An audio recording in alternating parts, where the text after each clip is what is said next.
আল্লাহ সুবহানাহু ওয়া তাআলাকে রাজি করার আমল। শরীরে এই তিনটি বড় চিহ্ন দেখলে বুঝবেন আল্লাহ রাজি আছেন। প্রিয় ভাই, আমি এমন আমলের কথা বলবো, এই আমলগুলি যদি করতে পারেন তাহলে আল্লাহ সুবহানাহু ওয়া তাআলা, মহান আল্লাহ আপনার প্রতি রাজি হয়ে যেতে পারেন।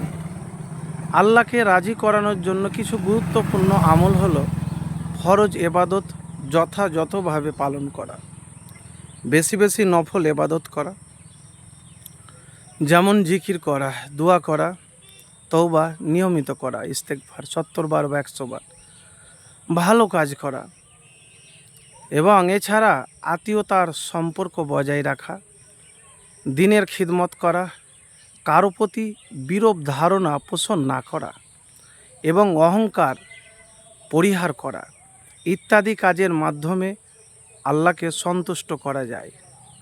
তো এখানে আমি দুইটি জিনিসের কথা বলবো, যে কারো ব্যাপারে বিরূপ মন্তব্য থেকে দূরে থাকতে হবে। দেখেন, আল্লাহকে পেতে চাইতে গেলে সর্ব অবস্থায় আল্লাহকে ভয় করতে হবে। আর এটা মৌখিক নয় যে আপনি মৌখিক আল্লাহকে ভয় করলেন হয়ে গেল, তা নয়।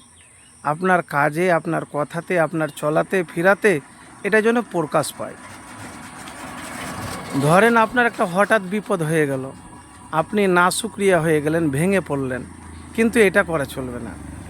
আর এটা করতে গেলে আপনি কখনোই আল্লাহর সন্তুষ্টি লাভ বা অর্জন করতে পারবেন না, আল্লাহকে রাজি করাতে পারবেন না।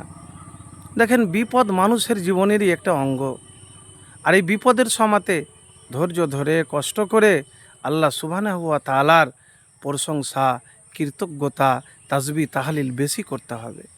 তো প্রিয় ভাই, এটি একবার করে দেখুন, হতে পারে আপনার এই আমলই আল্লাহ যদি রাজি হয়ে যায়, খুশি হয়ে যায়। এবং অহংকার সকল প্রকার ত্যাগ করতে হবে।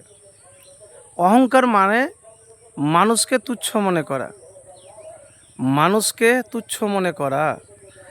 এই অহংকার আপনাকে সর্বোপরি ত্যাগ করতে হবে। ধুলা পরিমাণে যেন আপনার ভিতরে অহংকার না থাকে। তারপরে যে কথা বলবো সেটি হলো তাহাজ্জুদের নামাজ পড়া, কোরআন তেলাওয়াত করা, তা নিয়ে চিন্তা করা, আর গোপনে দান করা।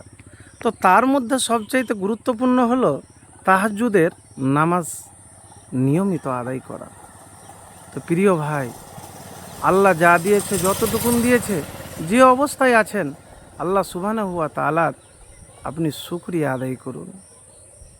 দেখবেন আপনার কোনো কিছুর অভাব থাকবে না, দুনিয়ার প্রতি আকর্ষণ থাকবে না, শুধু আপনার চিন্তা ভাবনা আখিরাতের প্রতি হবে, জান্নাতের প্রতি হবে। তো প্রিয় ভাই, এতটুকুন বলবো যে বেশি বেশি করে দিনে ৭০ বার বা ১০০ বার তওবা ইস্তেগফার করুন, আর আল্লাহ সুবহানাহু ওয়া তাআলাকে ভয় করুন। আর রাতের বেলায় তাহাজ্জুদের নামাজ আদায় করুন, নফল নামাজ বেশি বেশি করে পড়ুন, আর অহংকারকে জীবন থেকে একবারে সম্পূর্ণরূপে ত্যাগ করে দেন। প্রিয় ভাই, আপনি যখনই আল্লাহ সুবহানাহু ওয়া তাআলার কাছে বারবার ক্ষমা চাইবেন, আল্লাহ খুশি হয়ে যাবেন। একবার পড়েই তো দেখুন, ইনশাআল্লাহ ফলাফল পাবেন।